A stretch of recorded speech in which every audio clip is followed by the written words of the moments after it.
Good evening and welcome to Gravitas. I'm Palki Sharma Upadhyay. Let's get started.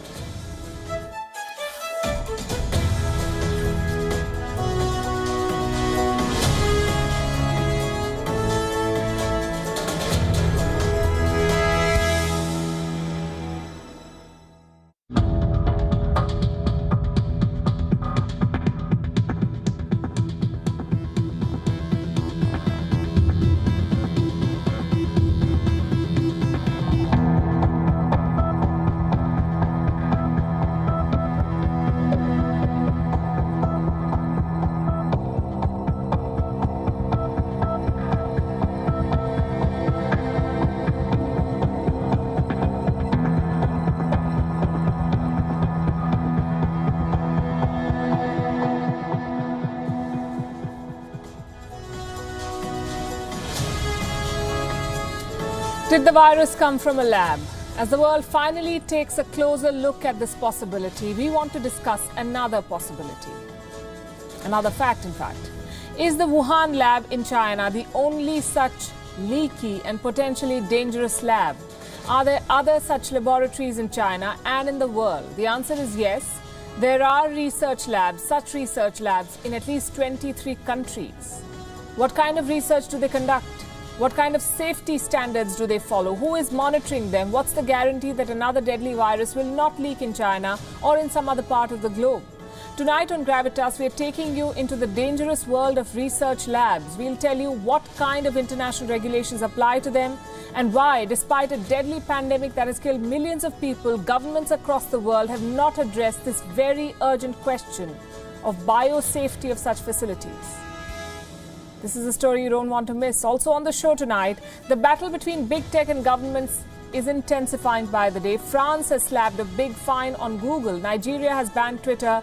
And Israel's Prime Minister Netanyahu is taking on Facebook. In Nepal, the government is in a fix over a non-disclosure clause to get Chinese vaccines. Elsewhere, Chinese vaccines have produced no antibodies, say reports. So people are getting a third booster shot of another vaccine. In Pakistan, the pandemic and dwindling economy are not the government's top priority. They're busy debating what Malala Yousafzai said about marriage. And on World Food Safety Day, the focus is on safe choices in wet markets. If you are what you eat safe to stay safe.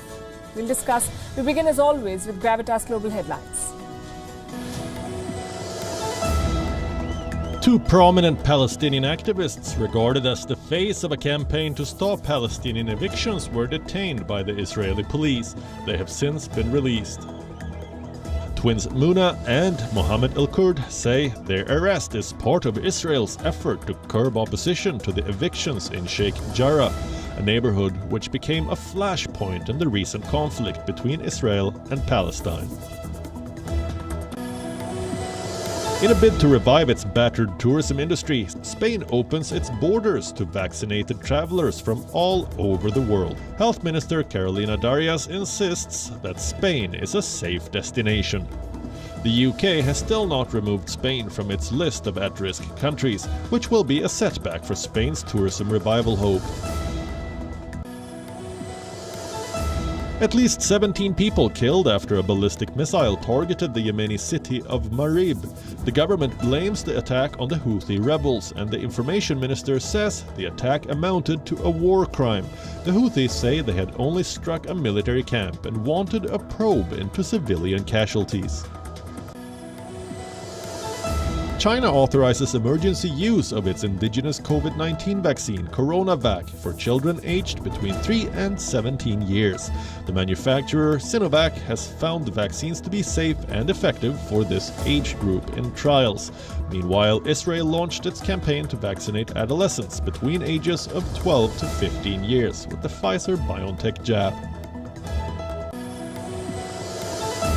The US government is mulling options to counter growing cyber threats, including a military response. Commerce Secretary Gina Raimondo says the administration was looking at all options to defend the country against ransomware attacks. This after the world's largest meat packer and the largest fuel pipeline in the US came under cyber attacks. German Chancellor Angela Merkel's CDU party wins easily in the final regional vote before the general election. This is pegged as a major boost to Merkel's conservative would-be successor, as the veteran chancellor earlier announced she will not seek a fifth term in 2021. Heavy rains trigger massive floods and landslides in Sri Lanka, killing at least 17 people. Tens of thousands have been forced from their homes as low-lying areas were inundated. Officials say more than 270,000 people have been affected and around 100,000 buildings lost power. At least 40 people killed and more than 100 injured after a packed Pakistani intercity train collided with another train that had derailed minutes earlier. The double accident took place in a remote part of rural Sindh province. Rescue workers rushed to the site to remove people trapped in the mangled wreckage. 17-year-old American Coco Gauff has become the youngest women's singles Grand Slam quarter-finalist in 15 years. The world number 25 sprinted past experienced Tunisian On Zabur 6-1, 6-3 in just 53 minutes to book her spot in the last 8 of the French Open. She will now face another first-time Grand Slam quarter-finalist in Barbora Krejcikova after the Czech world number 33 thrashed former finalist Sloane Stephens 6-2, 6-love on Monday. British Prime Minister Boris Johnson and Culture Secretary Oliver Dowden have both called the English Cricket Board's ban of fast bowler Ollie Robinson as over the top. The ECB suspended 27-year-old Robinson on Sunday for old tweets containing racist and sexist comments that were posted by him when he was a teenager. Robinson had already publicly apologized when the tweets first became public last week.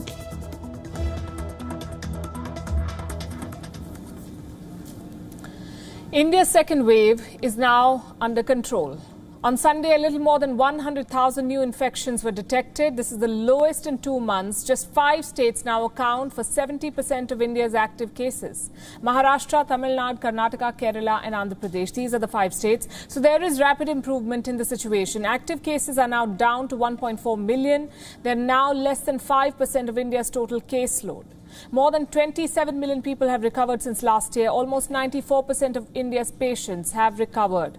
Daily fatalities have dropped to less than 2,500. Now, with the fall in numbers, some states are easing the lockdown. At the same time, the centre is gearing up to boost vaccination. India's Prime Minister Narendra Modi delivered an address to the nation today. He announced major changes in the country's vaccine strategy. Almost a month after allowing states to buy their own shots, the central government has now decided to take back control. The centre will now buy all vaccine stocks in India. It will bear the cost and provide doses to states free of charge. देश की किसी भी राज्य सरकार को vaccine पर कुछ भी खर्च नहीं करना होगा। अब तक देश के करोड़ों लोगों को मुफ्त वैक्सीन मिली है। अब 18 वर्ष की आयु के लोग भी इसमें जुड़ जाएंगे। सभी देशवासियों के लिए भारत सरकार ही मुफ्त वैक्सीन उपलब्ध करवाएगी। So what does India's new vaccine strategy look like? The centre will buy 75% of the vaccines produced by various companies. This will be administered to all citizens free of cost. 25% can be procured by the private sector, so those who want to pay for their shots can continue doing so. But the service charge for private hospitals has been capped at 150 rupees per dose. That's around $2. Meanwhile, in the United States, Anthony Fauci's emails are creating a new storm. Did America's top infectious disease expert believe that the virus was modified in a laboratory? Take a look at what Fauci received in his inbox. This was in January last year. The email was from Christian Anderson, a leading infectious disease expert in the US. He was examining the Wuhan virus at the time. Anderson reported to Fauci that there were some quote-unquote unusual features in the virus, and that if one looked closely, some of them, and I'm quoting again, some of them potentially look engineered. How did Fauci respond to this piece of information? We don't know, but this email shows that he was aware of what was going on, that he knew what scientists were thinking, that he knew that experts had suspicions about the origins of the virus. But Anthony Fauci has long suggested that the virus emerged naturally, that it wasn't made in a lab. Then in recent weeks, he seems to have shifted his stance. He started demanding more information from China. Last week, he asked China to share medical records of 9 people. 3 researchers from the Wuhan lab who apparently fell sick in November 2019, and 6 miners who went to a bat cave in 2012. They showed symptoms consistent with the Wuhan virus. Anthony Fauci wants all their medical details. His emails and his reported link to the Wuhan lab have all put America's top pandemic expert at the center of a growing storm over the origins of the virus. And waking up to it, there is growing circumstantial evidence against the Wuhan lab in China and growing consensus on why it needs to be investigated further. American intelligence officials are investigating. It is believed that this lab was conducting risky research into bat coronaviruses. And this is not the first such case. Viruses have leaked from Chinese labs in the past, so the lab leak theory cannot be dismissed just yet. But let's take it one step further. Have you ever wondered how many such laboratories exist in China? How many such facilities are there in the world? Such labs that conduct dangerous experiments with viruses? What's the possibility of another deadly virus leaking from another lab? Why do these labs exist? How safe are we from lab leaks? Over the past few days, we did some research, we spoke to some experts and also found some assessments, and we can tell you that the results paint a rather scary picture. The Wuhan lab is not an exception. There are several such labs in the world. They are in urban centers and they're prone to leaks. Let me show you something. Look carefully at this map. Our world today has as many as 59 such laboratories, 59. And this list includes labs that are currently operational, the ones that are under construction, and the projects that are still in the planning stage. 59 of them. They're spread across 23 countries. Here's a breakdown. The largest concentration of such labs is in Europe. They have 25 of them. In these countries, Belarus, the Czech Republic, France, Germany, Hungary, Italy, Sweden, Switzerland, and the United Kingdom. Russia, too, has one such lab. The next major concentration is in North America. This region has 14 laboratories. They're split between the US and Canada. The United States has 12 labs. Canada has 2. Asia has 13 labs in all. They're in China, Japan, South Korea, Singapore, and Taiwan. China has 3 of them. India, too, has 3 such labs. What about West Asia? Only one such lab in West Asia. It's in Saudi Arabia. Australia has 4 labs. Africa has 3 labs. 1 each in South Africa, Gabon, and Côte d'Ivoire. So no major region is without a high security lab, a quote-unquote high security lab. These are biosafety level 4 labs, also called BSL4, biosafety level 4. This is the highest security classification, level 4. It means that these labs can be used to study dangerous viruses and pathogens, disease-causing organisms. But here's a question. Are these labs equipped to handle dangerous research? Do they have the safety standards in place to ensure such viruses do not leak? Who is regulating them? Do they all follow similar safety protocols? The short answer to all these questions is no. And scientists are raising red flags, have been raising red flags for a while. There are 3 clear reasons why scientists the world over are worried. Number 1, security is a problem in most of these laboratories. Number 2, most of these labs are in urban centers in highly populated areas. And number 3, most countries do not have clear laws to regulate risky research. Let's take them one by one. First of all, security. Look at this assessment on your screen. It is by Non-Profit Nuclear Threat Initiative. And this is what it says. Only 6 countries out of the 23 that we just mentioned, only 6 countries have high levels of biosafety preparedness. 6 out of 23. These labs are the most secure. These include countries like the United States and the United Kingdom. Then we have labs in 11 countries which have, quote unquote, a medium rating. This means a lax or weak security arrangement. Chinese labs are in this category. And then we have 5 countries with low levels of security. This list includes South Africa. So security is a concern. The second issue is the location of such laboratories. They're in urban centers. And they could directly put large populations at risk. 75% of all labs in the world are located in urban centers, which means higher risk of infection traveling wider. It also means a large number of people may get infected in case of a leak. Problem number 3, regulation or the lack of it. Just 3 out of 23 countries that host these high security labs have serious oversight. Let me explain this. A big concern is the military use of highly secure labs. Are they only doing research or are they creating potential bioweapons? Who is going to check this? Just 3 countries have oversight on research and its potential military use. They have laws which regulate research and its potential use for making weapons. Which are these countries? Again, the United States and the United Kingdom are 2 of them. The European Union also has specific laws in place. What about the rest? There is little clarity on regulation in the other countries on this list. So is there any global rule book, any international law that dictates the rules for the safety of these labs? Yes, technically there is. All countries with BSL-4 labs, biosafety level 4 labs, have international obligations to follow. Now, 22 of these countries must comply with the Biological Weapons Convention. The 23rd on the list is Taiwan. It is not internationally recognized as a country, so it is not part of this list. Now, the Biological Weapons Convention bans the development and possession of biological weapons. Under this treaty, countries must self-declare their biosafety and biosecurity laws. They must self-report information about laboratories, which sounds like the most effective framework ever.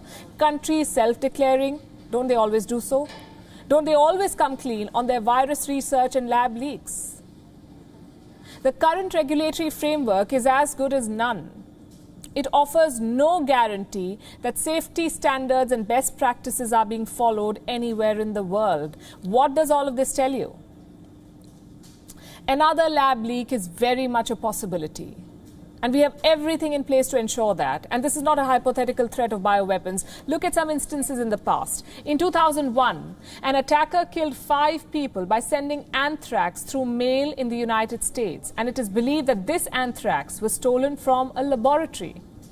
More recent lab escapes have come from China. In the year 2004, 9 people were infected with SARS.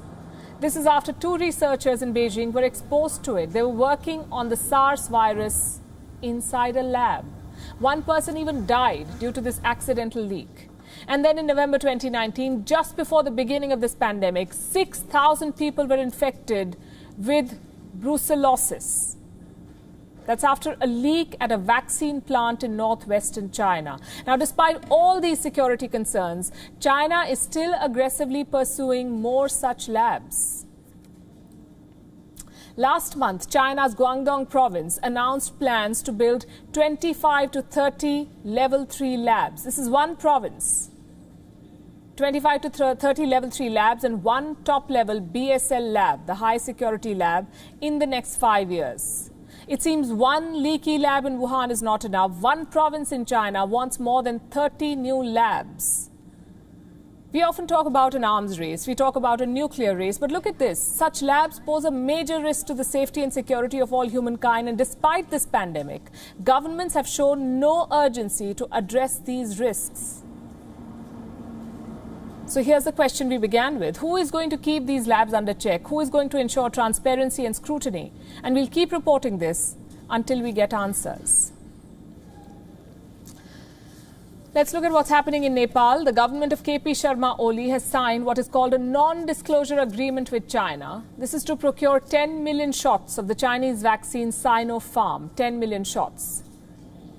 A non-disclosure agreement basically means that the government cannot share any information regarding vaccine prices or the transactions with the public, the government of Nepal. China feels no obligation to share anything anyway. Now, Nepal's health ministry says that such an agreement is in violation of the country's laws. And the timing of this deal is making them even more apprehensive. Sinopharm is facing immense scrutiny in countries like Bahrain and the UAE, also the Seychelles. Why? Because Sinopharm recipients, people who got the Chinese vaccine in these countries, have been found to have a low antibody count. So much so that in some cases a third dose is being administered, and that too of another vaccine, not of Sinopharm. So the questions are bound to arise. Is Nepal putting the safety of its citizens at risk? Is it compromising on transparency for the Chinese vaccine? Here's a report. Nepal is on the edge. The second wave is worsening. The cases are skyrocketing. And vaccines are in short supply. The government of KP Sharma Oli has been forced to take a drastic step. They've signed a non-disclosure agreement with China. This is to procure the Chinese vaccine Sinopharm. What does this mean? A non-disclosure agreement is basically a confidentiality pact between two parties. It means you can't share details of a deal with a third party or the public. This includes product formulas, prices, and proprietary information, among other things. So the Nepal government cannot share information on this vaccine deal with its people. This deal has put Kathmandu in a fix. That's because the country's laws don't recognize such agreements in public procurement. Nepal's Public Procurement Act 2007 and the COVID-19 Crisis Management Ordinance allow direct procurement from suppliers and manufacturers, but they're silent on non-disclosure agreements. So, is Nepal's vaccine deal with China illegal? A heated debate is on. Nepal's health ministry officials are apprehensive. They fear this deal will put them at risk of inquiry for abuse of authority. The director of the ministry's Family Welfare Division has said the existing procurement law and the ordinance don't allow us to procure the much-needed vaccines through the non-disclosure agreement. The procurement process can move ahead only through a policy decision of the cabinet. So, will Nepal's cabinet approve this deal? The country's outgoing health minister says no such proposal has been made. But even if the cabinet accepts the agreement, reports say it will be tough for the government to go ahead. The country's budget for vaccines relies heavily on foreign donors, and foreign donors will want details on where their money is being spent. Like the World Bank, which has provided $75 million to Nepal, and the Asian Development Bank, which is finalizing a $165 million deal. Both deals require Nepal to send all procurement-related documents. What makes things more complex is the track record of Sinopharm. To start with, the company has been selling vaccines at different prices to different countries.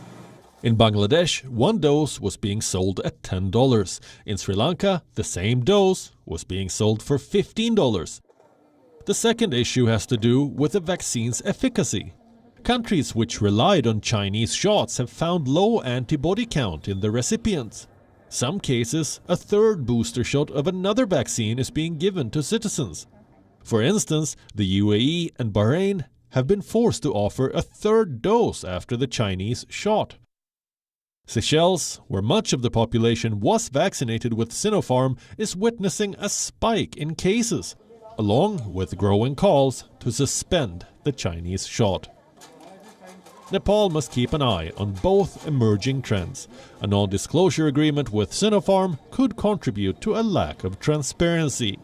At the same time, it might put the health of Nepalese citizens at risk. Bureau Report, WION, World is One.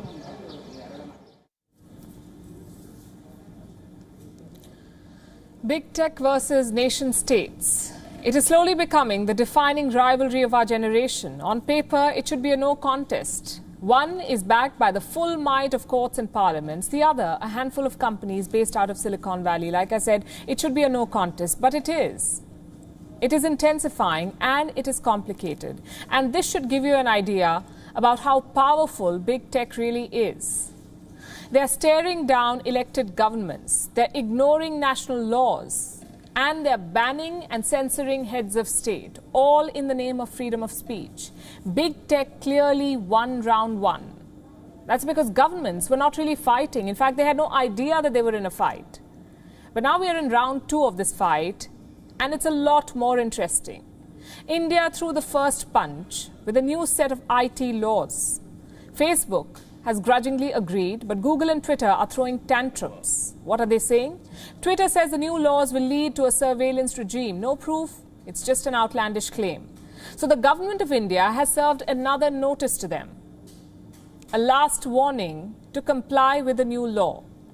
What happens if Twitter continues to resist? The government has warned of consequences under the IT Act. Will this mean a ban or a temporary suspension? The fact is we don't know. It depends on how Twitter chooses to respond and how far it takes this. And here's the thing, India is just one front in this battle. Big tech has become a big headache for governments all over the world. They're all grappling with one question. Who is big tech? Is it a content creator, a content editor, or just a platform? Because it cannot be all three.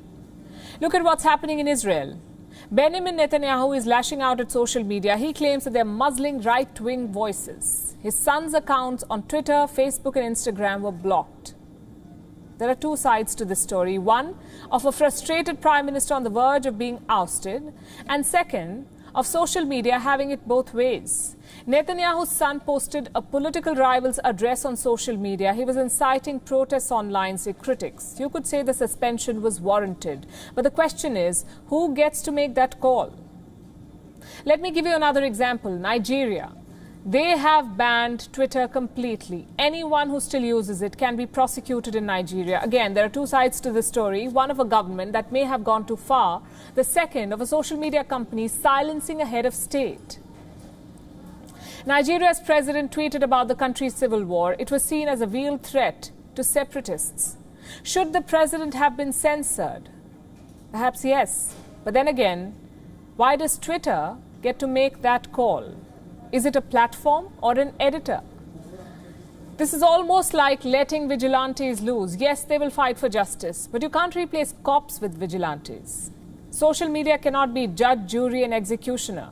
There has to be some oversight, there has to be some regulation, and this is the thrust behind India's new IT laws. But big tech is consumed by its own self-righteousness. They genuinely believe only they can protect the freedom of speech. What does their track record say? Can we trust big tech? Trust them only to steal our data. These companies will go to any lengths to make money, including cheating. Big tech has always used anti-competitive tactics. Until now, the laws just couldn't keep up. Judges, frankly, did not understand much of the digital lingo. The internet was not really considered a marketplace, so big tech slipped under the radar. But now the law is catching up. Look at what happened in France. France has announced a massive fine on Google, around $267 million. And this is not even about the amount. This is about the precedent that France has set. Google repeatedly preferred its own ad agencies over rivals. They had something that others did not, a dominant market position. So slowly these rival agencies were squeezed out of the market. Big tech does this all over the world. The difference is people are noticing it only now. Such fines and penalties, by the way, do make an impact. It has made an impact in France already. Google has agreed to reform its advertisement deals. And that's not all. They had to openly admit to cheating. Now, even the G7 is targeting big tech. Their foreign ministers agreed on a minimum 15% corporate tax.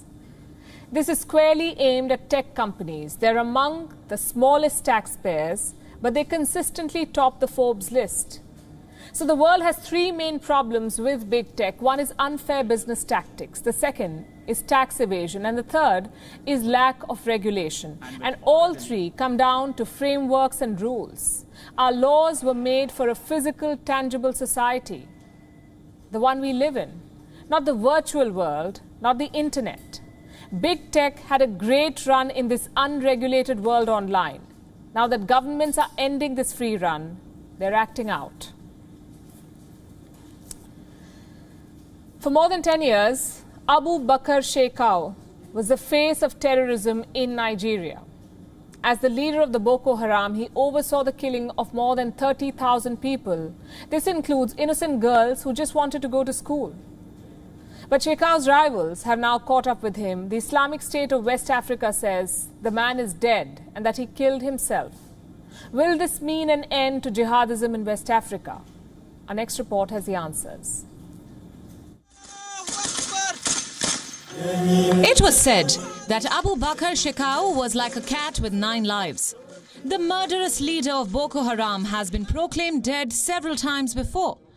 The Nigerian military would make the announcement, only to be humiliated later in a terror video shot by Shekau himself.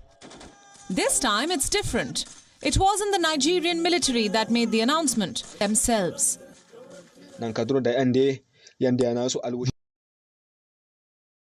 Full of happiness, following the promise God fulfilled by giving us a victory to destroy the big troublemaker, the leader of the nation who calls himself Imam Abu Bakr Shekau. God has judged him by sending him to heaven.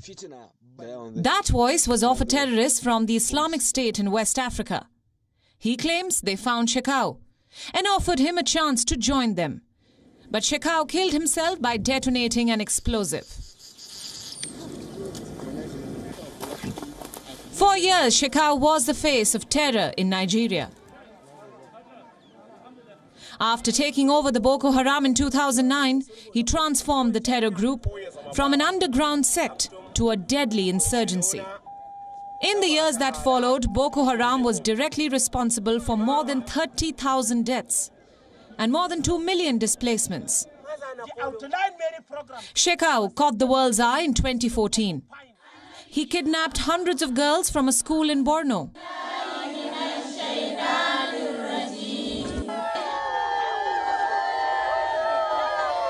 An event that led to a global movement, Bring Back Our Girls.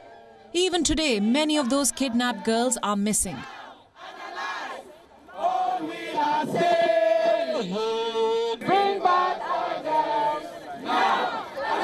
Under Shekau, Boko Haram carried out high-profile bombings, kidnappings and prison breaks.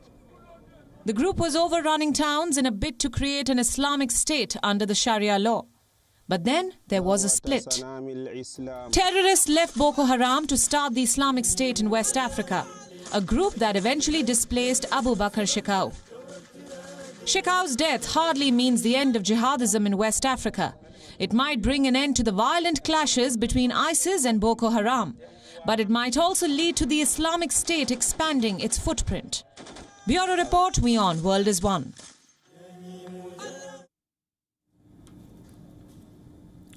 Pakistan takes pride in its traditional family values. The institution of marriage is sacrosanct.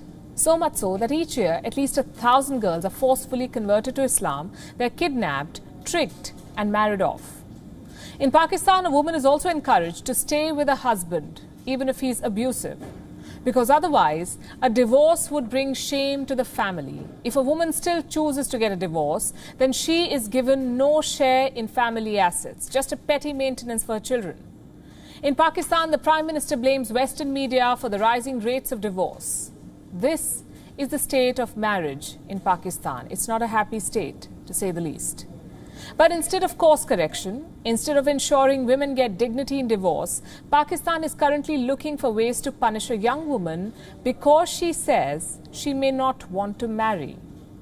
The woman is activist Malala Yousafzai, all of 23 years old. She does not even live in Pakistan anymore, but she has managed to hurt the nation's vulnerable ego once again. In a recent interview to British Vogue, Malala said, and I'm quoting, "I still don't understand why people have to get married. If you want to have a person in your life, Why do you have to sign marriage papers? Why can't it just be a partnership? That's how most young people would speak, perhaps. But do you know what followed when Malala said this? Debates in Pakistani assemblies and outrage on social media. What do Pakistan's lawmakers want? One, for Malala's family to clarify their position on marriage, and two, for Malala's family to clarify whether what she said was a slip of tongue.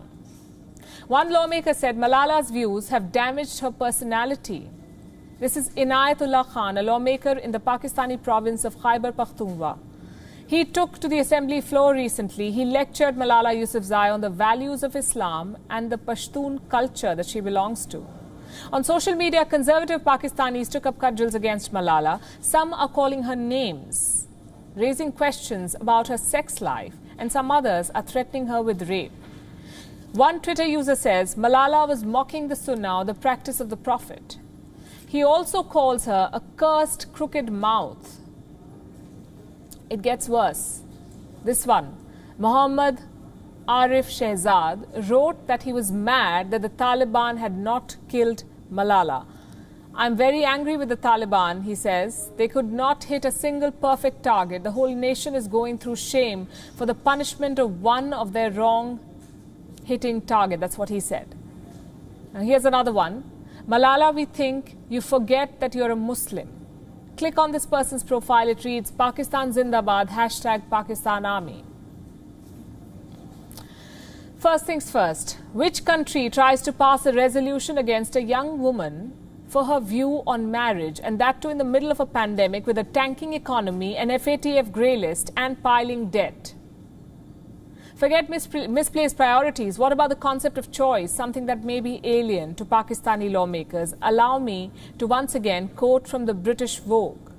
After stating that she does not understand the need for marriage, Malala says, my mum is like, don't you dare say anything like that. You have to get married. Marriage is beautiful. Here's a 23-year-old who, like much of her generation, does not believe in marriage. She also makes it amply clear that her parents oppose her view, and she respects that. What these lawmakers in Pakistan now need to do is to respect Malala's views and the choices that she makes, and that of others like her. Malala Yousafzai has the right to choose to not marry. Today she lives in a country that guarantees her that right. Back in Pakistan, she was denied even her basic right to education. When she challenged it, she was attacked. The Taliban shot her. She was 15 years old then. And she had to be airlifted to the UK because Pakistan could not even guarantee her a safe recovery. When Malala Yousafzai recovered abroad, Pakistan failed to guarantee her a safe return. For the longest time, Pakistan kept Malala from visiting the country, and today, for some strange reason, Pakistani lawmakers think they have the right to control her choice and worldview, to dictate her views on marriage. Instead of rounding up the trolls who are threatening rape, Pakistani lawmakers are trying to punish Malala Yousafzai. Why? Because a 23-year-old woman dared to speak her heart out. It's bad enough that Pakistan does not guarantee the rights of women at home. It's worse that the government goes in fact after those who exercise their rights abroad. Nobel laureates are not spared either. Turkey, meanwhile, is battling an outbreak of what they call sea snot, a thick layer of organic matter known as marine mucilage. It has blanketed the country's harbours, shorelines and large swathes of seawater. It is killing marine life and the livelihood of thousands of fishermen.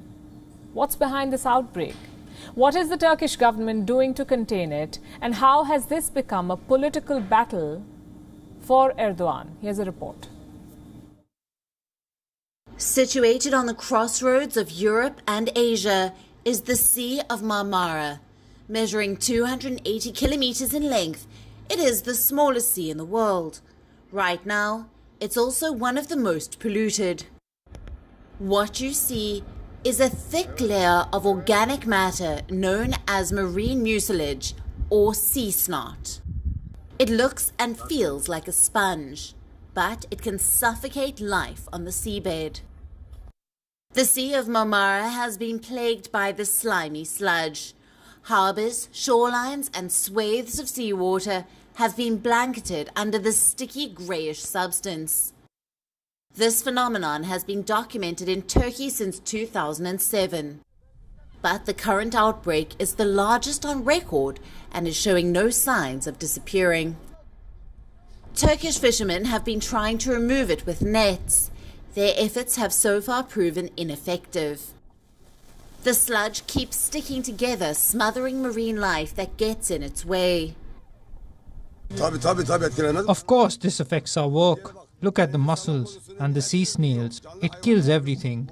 You know what it does to the shellfish? When they open up, it prevents them from closing up again because it gets in the way. All the sea snails are dead. The sea snails die, the fish die, they can't breathe. They eat as it is. It's like cloth, like hair, and it goes up to 2 meters deep. So what's causing it? Water pollution and climate change.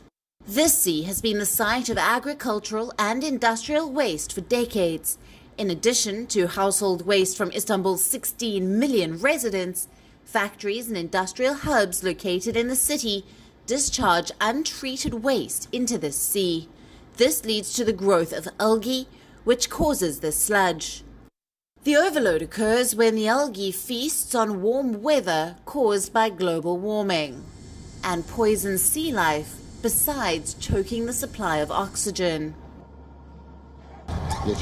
For instance, the other day, just there, I saw 20 to 30 shrimps on top of the sea snot, all dead. They had jumped up and got stuck. They couldn't go back down in the water. This crisis has become an embarrassment for the Turkish government. Activists are accusing President Erdogan of not doing enough to protect the environment, and instead spending billions for building new mosques. The pressure has forced Erdogan to act. He is now promising to clean every sea in the country. We will save our seas from the mucilage calamity, leading with this one. Of course, my fear is that this will spread to the Black Sea. If there is an entry to Black Sea and also to the other one, it will be a big problem. We must take this step without delay. Of course, the increase in seawater temperature due to climate change also plays an important role in this picture. But what exactly is Turkey's plan? To start with, it will designate the Sea of Marmara as a protected area, improve the treatment of wastewater from coastal cities, and ban ships from dumping toxic waste into the sea. This is projected to reduce nitrogen levels by 40%. The Environment Minister of Turkey is calling this plan the biggest cleanup in the sea. Hopefully on Tuesday, the 8th of June, we will carry out the biggest cleanup in the sea in Turkey, together with all our institutions, municipalities, sportsmen, artists and all residents. I invite all of our residents to participate in this cleanup. But not everybody is convinced. The Turkish opposition is blaming the crisis on incorrect environmental policies. It is pushing for an investigation into the government's response and penalties on industries that haven't been following rules. The demands make sense because unless accountability is fixed, the cleanup may yield only short-term results. Bureau Report, WION, World is One. How do you create lasting relations in the world? It's a question many countries have grappled with. Do you build a military base, sign diplomatic treaties, or just send loads of financial aid? Well, there's one strategy that experts swear by. Build schools, colleges and hospitals. You can't possibly go wrong there unless you're the People's Republic of China. No deal with Beijing is straightforward. There's always some sinister plan behind a seemingly simple project. Tonight we'll talk about one such Chinese venture, a university campus in Hungary. This is how people welcomed the announcement with a massive protest in Budapest. Almost 10,000 Hungarians marched through the capital. They say the government is selling out to the Chinese, and they may have a point. Until a few years back, this would have been unimaginable, a Chinese university in Europe's backyard, but not anymore. So what has changed? Why is Hungary shifting closer to China? Because of this man, the Prime Minister of Hungary, Viktor Orbán. He's a shrewd politician who is playing both sides, keeping the West on its toes by doing business with China. But this time, Orbán may have pushed it too far. We live in an outrageous system, but the case of the Fudan University and the Chinese loans are beyond all limits. It's outrageous, and I felt I had to come here and protest against it. We want to show that not everyone wants the regime of this ruling party. So Orbán has signed a deal with the devil. What exactly does this deal say? China's Fudan University will build its first foreign campus in Budapest, a massive 5 million square feet complex. The project is worth 1.5 billion euros and China will be providing almost all of it. It's a classic debt trap strategy with the added advantage of having a propaganda factory in Hungary's capital. Which is why the residents are livid. The mayor of Budapest has asked Orbán to cancel the project. He even renamed some of the streets around the proposed campus site, and this is very interesting. These streets are called the Dalai Lama Road, the Free Hong Kong Road, and the Uyghur Martyrs Road. Now, this should have been enough to spite China. But they're playing the long game here. Insult or not, Beijing wants this campus completed. We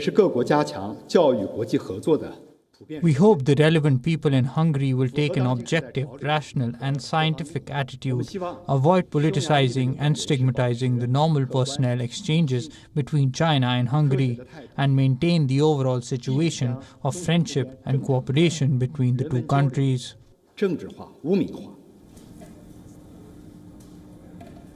Setting up a foreign campus is routine for universities, so why is this one so controversial? You see, Chinese campuses are basically communist incubators.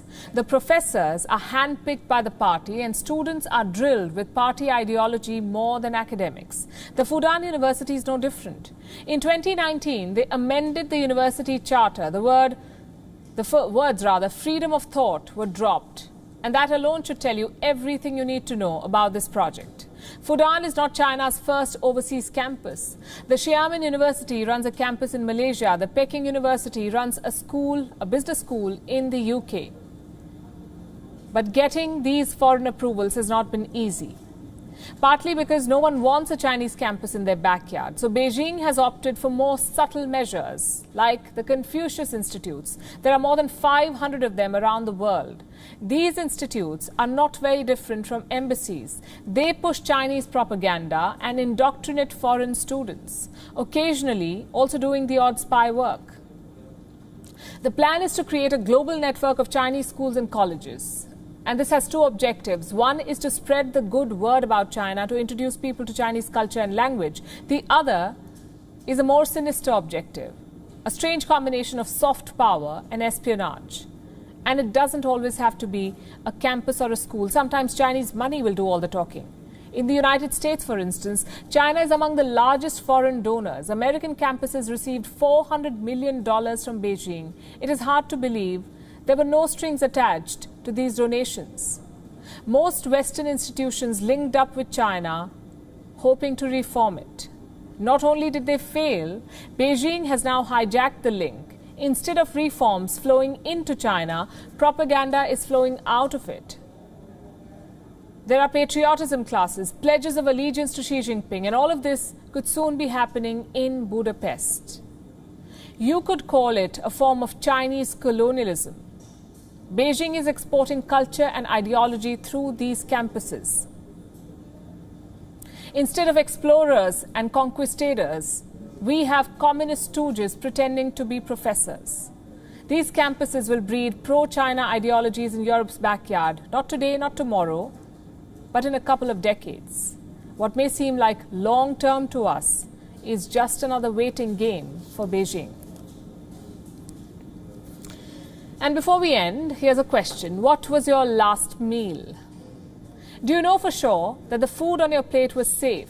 Do you know chemical substances in food can cause cancer? Unsafe food can cause more than 200 diseases. They range from diarrheas to cancers. 420,000 people, 420,000, die every year because of contaminated food.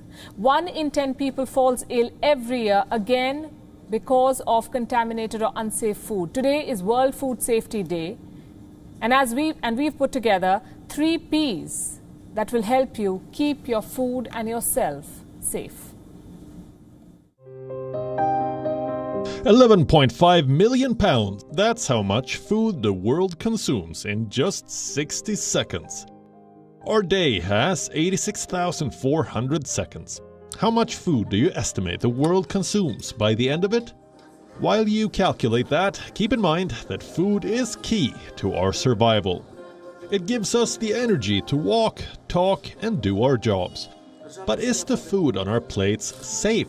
This question has never been more relevant than it is today. And what better day to answer it than the World Food Safety Day? The Wuhan virus pandemic has underlined the importance of food safety. At the center of the crisis is this: Wuhan wet market. Are wet markets indigenous to China? No, they are found across Southeast Asia, Europe, and North America. But do all of them trade bats, marmots, and pangolins? The Wuhan virus is thought to have jumped from bats to humans. It was declared a pandemic in March 2020. In May 2020, a Mongolian couple died of the bubonic plague. They had eaten raw marmot kidneys. Must the world rethink what it sells in its wet markets? It must. The world must also rethink its supply chains to ensure food security, along with safety. Estimates say the world would need to increase food production by 50 to 100% by 2050. We cannot have rogue nations threatening this target. But change, they say, starts at home. To ensure safety of our food, we must look at some practices, prices, and purchases. Let's call them the 3 Ps. We start with safe practices. Wash all raw food and vegetables. Cook it properly. Use clean water. Use clean utensils. Don't get swayed by popular rom-coms that romanticize dirty omelette pans. And don't eat from places with questionable hygiene. Else, you may get infected with one of these. These are some of the world's most common foodborne germs. If they manage to get into your system, there may be trouble or hospitalization in store. Did you know unsafe food causes more than 200 diseases? They range from diarrheas to cancers. The former is the most common. 1 in 10 people fall ill every year after eating contaminated food. That's 600 million people each year. Of them, 420,000 die. Unsafe food can be very expensive. It costs $110 billion in lost productivity and medical expenses, and 33 million healthy life years. This is the price of unsafe food. If you want to avoid paying it, then along with safe practices, also ensure safe purchases. Watch out for expiry dates. Steer clear of advertising buzzwords. You know, the likes of organic, healthy, 100% natural, multigrain, zero added sugar, zero cholesterol, low calorie, low fat, low carb. Say a big no, no, no to all of them. Since sellers trick us by fudging nutrition facts, let's trick them back by avoiding packaged food altogether. Eat at home and eat healthy. You must have heard the saying, you are what you eat. Make sure you eat safe and stay safe. Bureau Report, WION. World is one. With that, it's a wrap. We're leaving you as always with Gravitas Images. Thanks for watching.